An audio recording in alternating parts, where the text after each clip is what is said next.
एक दिन गौतम बुद्ध अपने शिष्यों के साथ एकदम शांत बैठे हुए थे। उन्हें इस प्रकार बैठे हुए देख शिष्य चिंतित हुए कि कहीं वह अस्वस्थ तो नहीं है। एक शिष्य ने उनसे पूछा कि आज वह मौन क्यों बैठे हैं। क्या शिष्यों से कोई गलती हो गई है?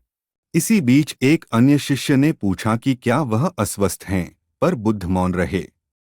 तभी कुछ दूर खड़ा व्यक्ति जोर से चिल्लाया, आज मुझे सभा में बैठने की अनुमति क्यों नहीं दी गई है? बुद्ध आंखें बंद करके ध्यान मग्न हो गए। वह व्यक्ति फिर से चिल्लाया, मुझे प्रवेश की अनुमति क्यों नहीं मिली?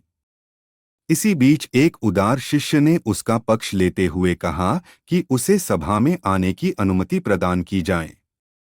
बुद्ध ने आंखें खोलीं और बोले, नहीं, वह अछूत है, उसे आज्ञा नहीं दी जा सकती। यह सुनकर शिष्यों को बड़ा आश्चर्य हुआ। बुद्ध उनके मन का भाव समझ गए और बोले, हाँ, वह अछूत है। इस पर कई शिष्य बोले, हमारे आश्रम में जात पात का कोई भेद ही नहीं, फिर वह अछूत कैसे हो गया?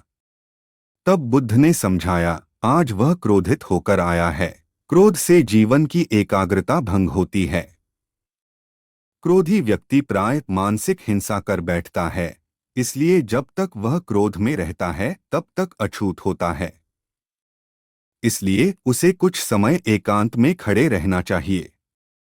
क्रोधित शिष्य भी बुद्ध की बातें सुन रहा था। पश्चाताप की अग्नि में तपकर वह समझ चुका था कि अहिंसा ही मनुष्य का महान कर्तव्य व परम धर्म है। वह बुद्ध के चरणों में गिर पड़ा और कभी क्रोध न करने का प्रण लिया।